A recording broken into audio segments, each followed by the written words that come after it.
Hey guys, Insomnia here with some more AFK Arena. Today we are back on our Wilder account, and that's right, we are going to be looking at the top 5 Wilders. So after I did the Maulers yesterday, got a lot of feedback, a lot of players, a lot of newer players wanted to know what other faction accounts do we have the top 5 for, and I only have the Maulers at this point, but today we are going to be covering the Wilders and the reason behind the team being so strong.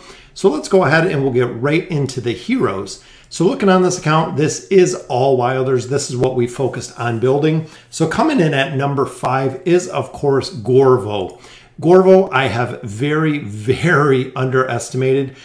He is absolutely amazing tank ability. Not only does his skills provide a crowd control aspect, which with Shell Shock, as you can see, charges Warhammer every 8 seconds, causing the following enemy or attack to become a critical strike that deals AoE. But the big thing is right there, damage to nearby enemies, leaving them stunned for 2 seconds. Then as you can see, hammer is charged up every 6 seconds. Stun is increased to 3 seconds, meaning that as Iran pulls all the heroes in and Iran actually stacks all of the heroes right in the middle of the formation, Shell Shock is going to give you the ability to go ahead and stun the heroes that are inside of there, being very powerful. So looking at, of course, he does have his own shield, and he is the tanking class, which means that he can live. The shield is also activated every time Gorvo uses his ultimate ability. Shield duration up to 8 seconds. Shield equals 50% of Gorvo's max health. So as you get him higher, as you get him stronger, especially, which we'll go over in a minute, with the artifacts you put on him, it will make him stronger and his shield stronger overall. The ability to dive bomb. This is another one. Again, assails his enemies by leaping into the air and dive bombing into the mist, dealing 160% AoE damage. But again, he's not the hero we're worried about. He's not the damage dealer. This ability also leaves enemies stunned for 2 seconds. And as you can see, level 2, 2.5 seconds. So this brings his second stun. So not only does he have the Warhammer, he has the dive bomb, providing now 2 stuns, 2 crowd control abilities in one hero. And the final one, of course, is the battle cry. He roars, dealing 130% damage to all enemies. The roar is able to taunt enemies within a certain radius into targeting him with normal attacks for 5 seconds. Gorvo is able to deflect 60% of the damage he receives back at his enemies while the ability is active. As you can see, taunt is for 6 seconds. Portion of damage deflected is increased to 90%. So going back to him being a tank, he is a true tank with a taunt ability. If you've played any RPGs in the past or a lot of other games, he has a taunt ability. So it'll actually have heroes attack him instead of heroes attacking other targets, which again is very powerful. Now we couple that with his with his furniture bonuses. Using the ability Shell Shock grants Gorvo a shield that is able to mitigate damage equal to 24% of his max health every 3.5 seconds. Then, of course, his 9-piece, the shield duration increased to 8 seconds. So again, getting a big survivability boost there, because remember, enemies are going to be attacking Gorvo because Gorvo's going to taunt them, which brings us to my favorite point. The Barricade, the brand new tanking artifact we have. As you can see, crit resistance is good. Hit points 21%. Huge bonus. But again, the big thing here, when the allied with the highest combat rating, excluding oneself, suffers fatal damage. So looking at the Wilder team, you know who that is going to be. Iran. It is always Iran. He is always the one you build first. He is the one in the formation that will be the highest combat rating. On both the Wilder account and the main account, he is the one with the highest rating. The damage shall be ignored, and the hero equipping the artifact lose 40% of their current health, which is then converted into a shield that protects the ally for 12 seconds. Now, he does use shields already. He gets a secondary shield with this, with his taunt ability, has high hit points, double stuns, very underrated hero overall. As you can see, ability can be activated once every 15 seconds. Meaning, as we know in this formation, that Iran, again, is the main damage, is the main carry. So if you can keep him alive with this artifact, it makes Gorvo even more valuable than he was before. And unfortunately, I don't have him unlocked as you've seen there, but finally looking at his signature item, increases the efficiency of all shields by 25%. Remember, he does have his own shield. He has his furniture that will give him a shield. He has an artifact that will give him a shield. Increases the efficiency by 50%.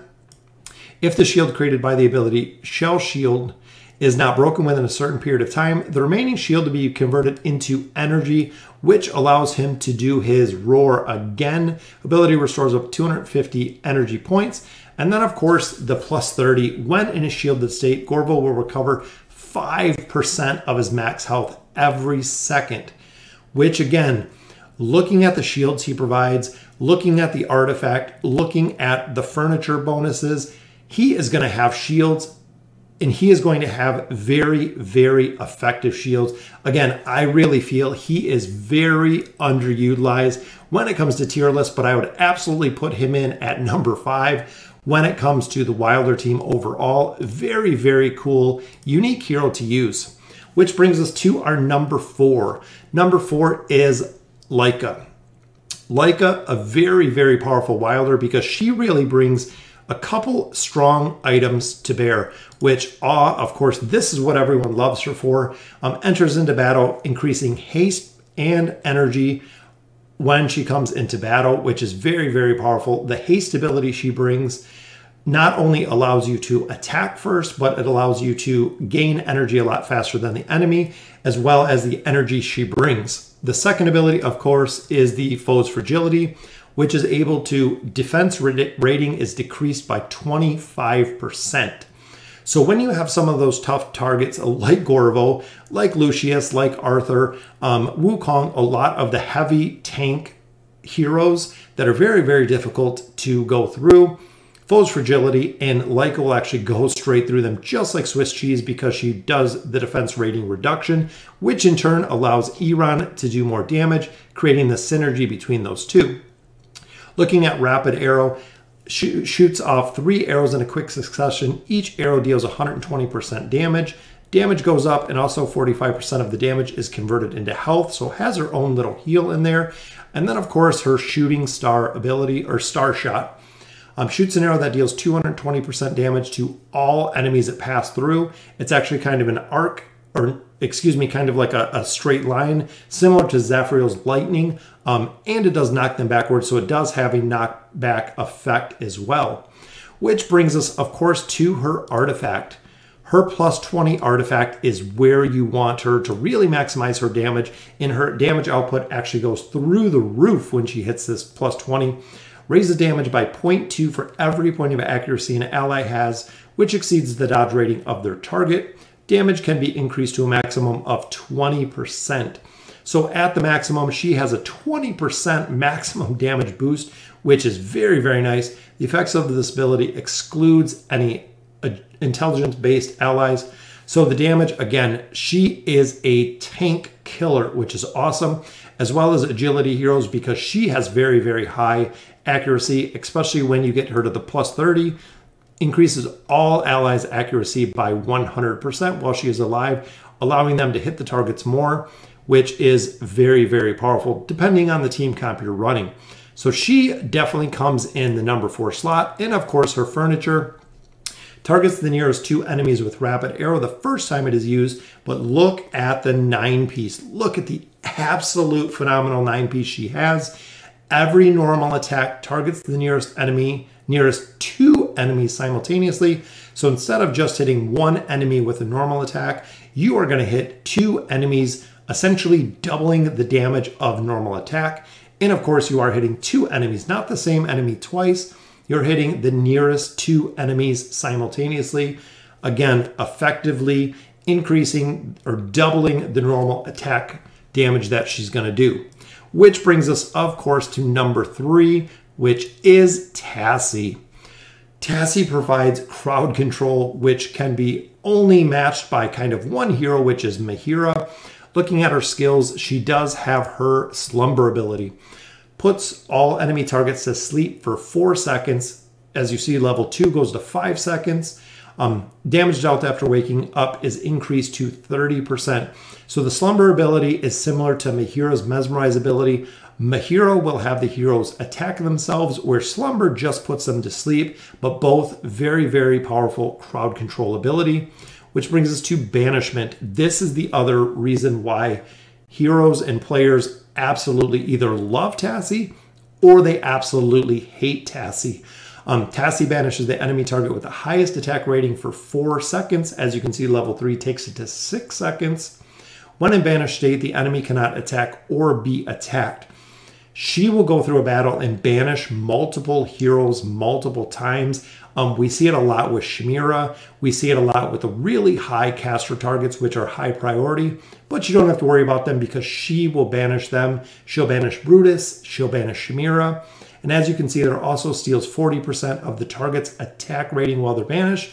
So when they do the 6-second banish, she is going to be doing more damage. Most annoying ability probably in the game, of course, is teleportation. After suffering damage, she extracts herself from any control abilities that are afflicting her and teleports behind a random target. While teleporting, Tassie is unable to be attacked, and after teleporting, it increases haste and attack of nearby enemies, dealing 140% damage to them. The ability has a cooldown period of 6 seconds. As you can see, the cooldown time is reduced each time Tassie is struck, meaning she is going to teleport faster and faster the more times that she is hit. Final ability, of course, is Dream Spirit. This one, not super effective. Magical Fairy, which lasts 10 seconds. It will either attack or it will heal. Complete RNG with the ability. But looking at her signature item, this is another big one. So reduces the attack rating of nearby enemies by 10 seconds after she used teleportation. Remember, if she's getting hit, it reduces the cooldown of her teleportation ability. Up to the scope, reduced attack rating by 30% reduction in attack rating, meaning that your heroes are going to be able to survive even longer because of the attack rating debuff that Tassie is putting on them, which only is exacerbated by the double teleportation of the furniture. If Tassie is attacked within 1.5 seconds of using her teleportation ability, it will be instantly triggered again. Remember, with the signature item, she is taking away the attack rating of where she is teleporting. 9-piece cooldown for the ability teleportation is reduced by 1 second, meaning that if she is being attacked, she will just teleport kind of nonstop, especially if she is the only hero left, and she cannot be targeted when she's teleporting and she's taking down the attack or the attack rating of the heroes she is teleporting. So making Tassie, again, one of the most loved, one of the most absolutely despised heroes in AFK Arena, which brings us to our number 2, of course, which is Soros. As many of you know from the beginning, I have said build Soros. I've stressed it over and over and over again, build Soros. Soros not only does great in the campaign, he also does really, really phenomenal to AE bosses in the Abyssal Expedition, the Twisted Essence bosses, the guild bosses. He is used in so many battles and so many team comps, so many functions. His utility is absolutely through the roof, which goes with his plus 30 signature item. As you can see here, when the ability Tenacity can no longer stack, so when he has 5 stacks of Tenacity, Soros's allies will recover 150% worth of his attack rating as health every time the ability War Strike or Burst Strikes are used without interruption, which most of the bosses do not interrupt you, meaning this is going to be going off non-stop. Couple him with the twins with a haste burst. This keeps it up pretty much the entire time. Looking at his skills, of course, we have the phase form. Phase form creates a phased version of Soros that copies several seconds of his abilities for 9 seconds, which yield 85% of his original value. Again, he can go ahead and duplicate himself, as you see, like the phase form that he uses, doing a lot more damage. So not only is it increasing his damage, the phase form is doing a lot of damage as well. Also mitigates the damage that he takes. Big thing is, of course, Burst Strike deals 100% AoE damage to 4 times to all enemies within his range. Again, if you're maxed out with his abilities, going to do a ton of damage. Each attack deals additional damage that is equal to 6% of the target's current health. And then, of course, final one brings damage to 110. War Strike, so another AoE damage, which is awesome. And it does have a level 3 stun effect, lasts for up to 3 seconds. Soros uses a spear to attack all nearby enemy targets for 170% AoE damage. Again, AoE works very, very well. Again, with Iran pulling everyone into a tight little group. War Strike is kind of a cleave ability, hits multiple targets with the AoE, dealing a further 280% damage to them, also causing them to be stunned for up to 3 seconds. Successfully using the ability without any interruption resets the timer on Soros's Burst Strike. So going right back to this one, again, if he's not getting interrupted, he will absolutely destroy heroes. Final ability, which is Tenacity. When Soros or his phase form uses either War Strike or Burst Strike without any interruption, attack rating will be increased by 10%, defense by 25%. This ability can stack. This is the ability that stacks to 5. When it's at 5 is when you really unlock his true potential. As you can see, level 3, all of Soros's allies receive a defense and attack rating increase that is worth 100% of Soros's own increased attack and defense rating. Stacking very, very high because it can stack 5 times, allowing not only him, but the entire team to have a big, big boost to defense and attack rating. Now, we couple that, his furniture. Furniture is really about him surviving. Soros receives 10% less damage from enemies when using his abilities, receives 25% less damage from using his abilities. Most of the time, the 3-set bonus is good unless you're running Soros in the campaign. If you're running him in the campaign, I would recommend going the 9-set to receive 25% less damage and allow his survivability to go up. For the bosses, you don't need the furniture. The heal that we know comes from not being interrupted is more than powerful enough. He doesn't need the damage mitigation. So if you're not running him in the campaign, don't go ahead and get his 9-piece. 3-piece is good for him. You do not need the 9-piece, but you do have to have the signature item completely built like we do here up to the plus 30, because this is when it hits the allies with the healing, which is perfect. So the final, of course, Soros number 2. Number 1, you guessed it, Iran is the absolute carry. Iran is by far the most powerful Wilder hero. He was the hero on the account we built first. He's the hero on the pay-to-win account we built first. He has the ability to literally carry a team with the damage that he does and the shielding that he does, the crowd control he does very, very fast. He can burn heroes down super quick, especially combined with Leica. Him and Leica combine and make a formation shell, which one hero really does perfect synergy with the other. So essentially, Iran will pull 3 targets in right into the middle, where usually I have Gorvo waiting, we have Tassi waiting, we have Leica waiting for the defense debuff, and we also do have Soros there for the cleave, making it a perfect, flawless battle a majority of the time.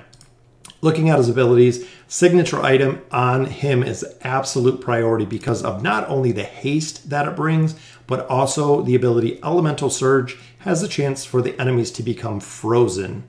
The plus 10 and plus 20 are pretty good, but what you're focused on is getting him again to a plus 30 signature item. The time that enemies are frozen is increased to 4 seconds. This ability is kind of unique because it's not just a freeze for 4 seconds. He actually does a, when the Elemental Surge shoots a tornado, it can hit heroes in front of him. It can hit heroes in the top and bottom of the enemy side. It can bounce off the wall, come back and freeze the same enemies again for another 4 seconds. A little bit of RNG with the Elemental Surge, but it is very, very powerful. So looking at the Elemental Surge, combines both of his blades to form one powerful blade to hack. Iran then summons an Ice Tornado, which deals AoE damage to enemies and remains on the battlefield for 5 seconds, engulfing multiple enemies, knocking them backwards, slowing their movement speed. As you can see, level 2, Ice Tornado lasts for 7 seconds. That means for those 7 seconds, you have a 4-second stun tornado that's doing damage, knocking enemies backwards, slowing their movement speed. Very, very powerful combination. The starter, of course, is the Vortex. Uses his elemental powers to generate a powerful gust of wind that pulls in all enemies within a range, dealing damage to them. You just want to stack the enemies, because when the enemies are stacked, you'll hit them exactly with the Twin Force. When attacked with his Ice Blade, deals 150% damage, which isn't the big part, but right there, the second part, all enemies standing in front of him also freezes them, causing their movement speed and their attack speed to be slowed. When attacking with his Windblade, Iran attacks a single target, knocking them backwards, taking one hero out of the 3-hero formation you usually pull in. The Windblade also inflicts additional damage equal to 15% of the target's health. As you can see, Ice and Windblade just get stronger as you level them up. Which the final one, Sylvan Oath, and this will be the one that we look at for his furniture bonuses. This is a passive ability that increases Iran's attack rating by 15% and gives the attacks a 30% chance to ignore his enemy's defense rating. Meaning, again, that heavily geared tanks will be much easier to kill, not only with the defense rating reduction that he's doing, but combined with Leica, will go ahead and burn through armor very fast. Any damage dealt to enemies are using shielding abilities multiplied by 150 times. As you can see, level 2, 50% chance. Level 3 increases attack rating for 20%. So getting a big bonus there with Sylvan Oath, which brings us to the furniture. The ability Sylvan Oath has a 100% chance to be triggered when Iran's health is above 60%. So it now has a 100% chance to be triggered, which is perfect. So you're going to get the defense reduction if you have his 3 set. 9-piece, not really, again, a huge necessity. Damage dealt by Sylvan Oath when triggered is increased by 15%.